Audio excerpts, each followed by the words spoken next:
Hey guys, welcome back to Bombchu. I'm Austin and today we're celebrating the 2-year anniversary of doing Humble Monthly reviews. A lot has changed in the past couple of years. Can you believe I used to take a week to get these reviews out? Thank you all for watching, whether this is your first time seeing a Bombchu video or you've been with us for a long time. Let's jump into this month's review.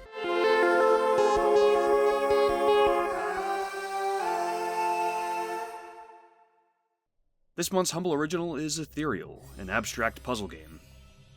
At the start, you can only move freely left and right, being stopped by walls.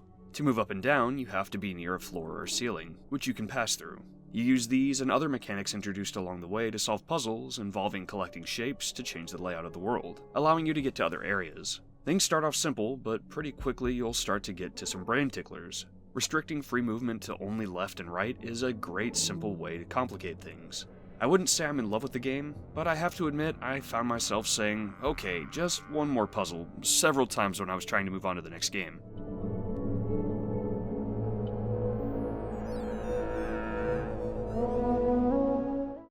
Little Nightmares is a horror puzzle platformer. If you've ever played Inside or Limbo, it feels a lot like these in terms of gameplay, but with a bigger emphasis on horror.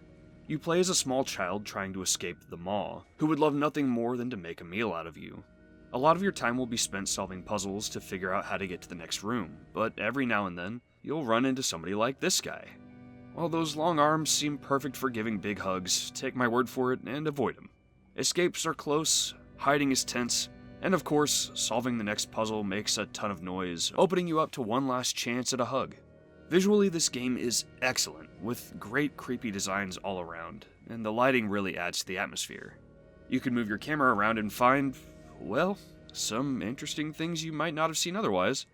Sound is also really well done, with creaky floors to give away your position and things that go bump in the night. As for gameplay, I think Inside still takes the cake in this genre, but this game works fine. My understanding is that this one runs around 3 hours, but there's extra DLC chapters if you're desperate for more. I plan to finish this one for sure.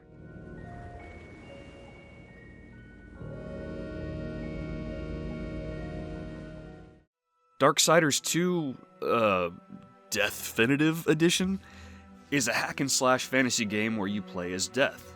Let's catch you up on the story. Humanity has been eradicated, heaven and hell are using Earth as a battlefield, and you are one of the 4 horsemen of the apocalypse, questing to clear the name of your brother War, who was the protagonist of the first game. Being Death, you do a lot of killing, and boy is it bloody.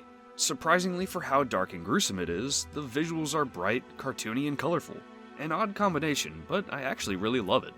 Combat and movement are fast and feel good, and hey, you even have your horse right from the start this time. There are RPG elements with level ups and loot that drop from enemies that help you upgrade your stats. Being the Deathinitive Edition, this version comes with all the DLC as well. This game checks a lot of boxes for me, and so far, feels better to play than Darksiders 1. I'm kind of upset I never played this game until now.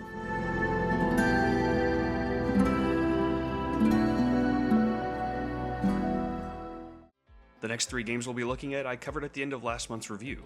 I've updated my review of Sniper Elite 4 to include co-op, but if you've already seen my look at Tales of Berseria and Staxel, you may want to skip ahead. I have timestamps for each game in the description down below. Rise of the Tomb Raider was another option, which I covered in last year's October bundle review. Link to that video in the description.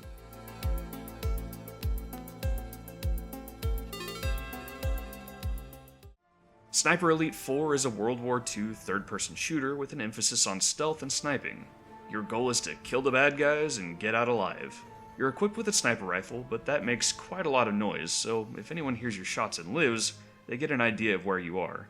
Keep shooting from the same location, and they can triangulate your position, so you can't keep using the same spots.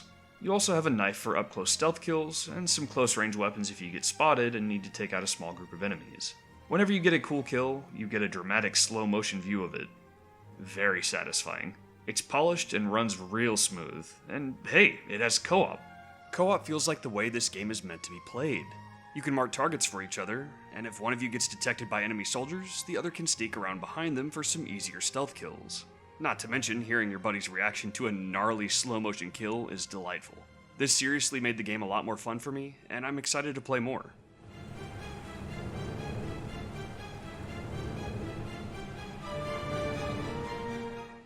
Next up is Tales of Berseria. Andron is a massive fan of the Tales series and has clocked in over 70 hours on Tales of Berseria, so here's his take on it. Tales of Berseria is the latest in the popular JRPG Tales series. If you've never played a Tales game before, I have to say this title is a great entry point into the franchise. I purchased Tales of Berseria at launch as I'm a diehard fan, so when I saw it as part of the bundle, I knew I had to be the one to sing its praises. Tales of Berseria is the best example of what a modern JRPG should be. While games like Final Fantasy XV's marketing team promote their brotherhood and how close their characters are, Tales of Berseria proves how tight-knit their characters have become through little skits, interactions, and even callbacks from earlier conversations that all add up to make them feel even more alive. Unlike other JRPGs, Berseria isn't content with just providing generic archetypes without any depth. Take for instance the main character Velvet. While on the surface she appears to be just the regular buxom female protagonist, over my 63 hours for the game, she grew to be one of my favorite protagonists ever. Throughout the story, Velvet proves to man, woman, and demon alike she's a force to be feared. However, she's also strong enough to show deep, almost motherly compassion to her close friends that it's easy to forget she's not a real person. Every character shows just as much complexity and depth, which is extremely refreshing to see after 2015's Tales of Hysteria. If you're a fan of JRPGs who is in it for the story and the characters, you will not be disappointed. But let's talk about the fans that are more into combat. The Tales series combat has always been action-based and feels more like an action beat-em-up than a traditional RPG would. Tales of Berseria continues this trend with a more realized version of Hysteria's combat system. Early on, battles amount to just mashing buttons and blocking occasionally. Later in the game, the combat evolves to a point where everything is blowing up on screen, you're activating special moves left and right, and your party members are also doing crazy stuff all over the place. The combat controls do take a bit of getting used to, but once you understand the core mechanics, it's very rewarding. I can't express how fun it is to fight a boss and hit everything just right, then walk away with your party not getting a scratch. Having a combat system with enough depth to be able to do this is a major plus. The battle system's difficulty options also expand depending on how well you do in each mode. By playing in hard mode and winning a set number of battles, you unlock the next difficulty. You can do this again on the following difficulty, and I can't remember, but I think that's the highest. Difficulty is smartly scaled by increasing levels for the monsters, lowering experience gain for the player, but also adding more powerful loot for higher difficulty levels. So essentially, more risk, more reward. Outside of the story and combat is a rich, beautiful world full of activities like playing card games and other mini-games, so there's always something to do. All in all, Tales of Berseria is a very high-quality JRPG that made me fall in love with the franchise all over again. I highly recommend giving it a try.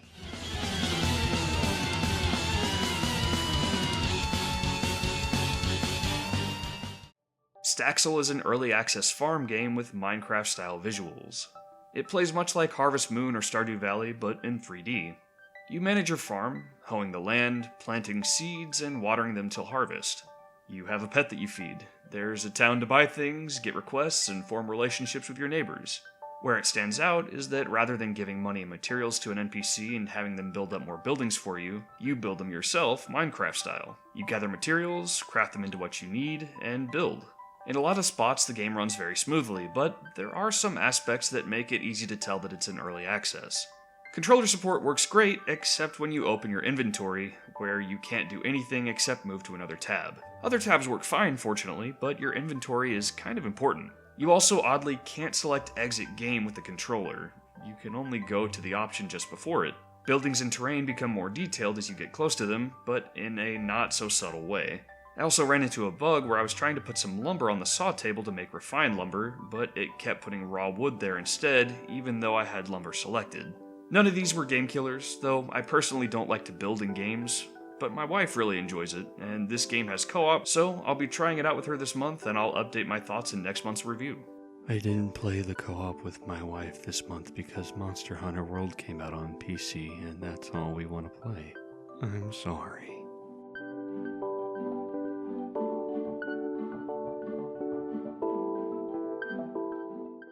Battle Chef Brigade is a fantasy version of Iron Chef, with the twist that you gather your own ingredients by killing monsters. You're a chef in a tournament, and in each round, you and your opponent are told the required ingredient, and the timer begins. Dash out into the world and fight some monsters. Pick up their drops and bring them back to start cooking. Cooking is represented by a match 3 game, with each ingredient being represented by a few orbs. After placing ingredients, you can stir, which rotates pieces around so you can get them lined up. Matching 3 orbs creates one higher quality version of that color. You can match 3 high quality orbs to make an even higher quality orb, and so on. Your goal is to fill the board with as many high value orbs as you can to get the most points, and hopefully beat your opponent. Combat is pretty simplistic, but it adds an interesting twist to each round having to actually go out and find the ingredients yourself while trying to plan out your board. The visuals are hand-drawn, but I don't exactly love looking at them. Characters are fully voice-acted, for better or worse, and there is a lot of dialogue. Luckily, there's also a local versus multiplayer mode, and I imagine that's where this game shines best. I'll be trying it out with friends in the near future.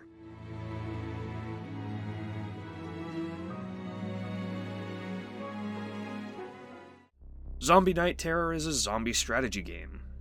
You're given a limited number of mutations and have to strategically target which humans to mutate. Your starting mutation simply turns your target into a zombie, but of course, they'll bite 2 friends, and then those friends will bite 2 friends, and eventually it'll just be a big zombie party planet. Of course, it's not as simple as that. Some humans have weapons, and it's generally a bad idea to infect someone standing right next to a human with a weapon. Sometimes 2 people will stand next to each other, both holding weapons. A solid defense. You can try infecting both, but that's costly, so I like to start somewhere else until I can build up a big horde to take them down. While your zombies move on their own, there are some management tools to make them easier to direct, like being able to pause or fast forward, marking if they should use stairs or pass them, as well as marking doors for destruction. It's a simple game, but it's fun, and I like the pixel art. I'll be coming back to this one.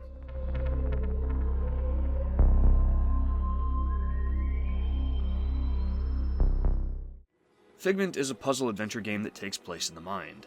You play as Dusty, who used to protect the mind from nightmares, but has been out of work for a long time. While out looking for ice for your very large drink, a nightmare comes and steals it and heads off to start terrorizing the rest of the mind. There's lots of charming little touches, like the map matches up with a human brain, with music and creative things on the right, and technical and logical things on the left. The rain is referred to as a brainstorm, experience is called dopamine, little things like that. Levels also have fun, imaginative things like bridges made of pencils or waterfalls that flow the other direction. Unfortunately, the gameplay is not grabbing me. Combat is slow, and most of it will be spent waiting for the enemy to come back out of the ground. Movement is slow as well, which really makes it suck that you have to backtrack, and often. Puzzles aren't difficult, they're just time-consuming in dumb ways. And apparently the game is pretty short, so it feels like some of this was done to pad out the time as much as possible. I really wanted to like this game, but I just find it too tedious to enjoy.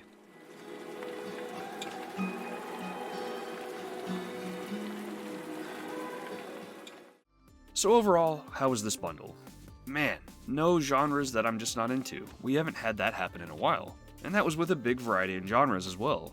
Ethereal did a solid job at being out there and experimental as the humble original. There was a great mix of indie and AAA. The only game I wasn't that into was Figment, which has great reviews on Steam, so I'm sure many out there will enjoy it. Let's look at the total value. Buying all these games at their lowest sale price would cost about $68, while getting them all at full price would be about $233. I'd say this was a really great month. Next month's bundle has Overwatch in it. Let's take a sneak peek. Overwatch is a team-based multiplayer hero shooter from Blizzard. Join a match, pick a character, and attack or defend your objective. Characters are diverse both socially and mechanically, with tons of different playstyles available, making it very accessible, while also having a high skill ceiling. The main categories are tanks, which have lots of health and shields to absorb lots of damage and guard their teammates, damage, which are heroes with a lot less health, who are easier to kill, but can also pump out damage much faster. Finally, supports are healers and do other things to make it easier for the team to get kills. Have a bad team lineup or just feel like your hero isn't working? You can just go back to base and change your hero during battle. I personally like playing Zenyatta, who can place a passive heal on a teammate, as well as an Orb of Discord on an enemy, causing that person to take significantly more damage from your team. He also shoots balls and can do some pretty decent damage. And of course, his ultimate. He becomes invincible and puts out a huge healing aura that basically makes any nearby teammates invincible too. The game is heavily built around encouraging team play and communication, so abilities often pair well with others. The Orb of Discord I mentioned earlier, it's in my best interest to call out targets for the team whenever I place that orb so they know who they can kill faster. I've sunk a lot of hours into the game, and it continues to get free updates with new maps, modes, heroes, and costumes. Some people complain about the loot boxes, but I haven't spent a dime on the game beyond my original purchase, and you get free loot boxes all over the place. I use in-game gold to buy the skins I really want, and I still have a buttload of gold laying around. My wife used to play mostly games like The Sims or Animal Crossing, but Overwatch got her into shooters, and now she's transitioned into games like PUBG. Whether you're into shooters or not, I recommend giving it a try, or if you already have it, consider trying it on your significant other or a close friend that you're having a hard time getting to play more games.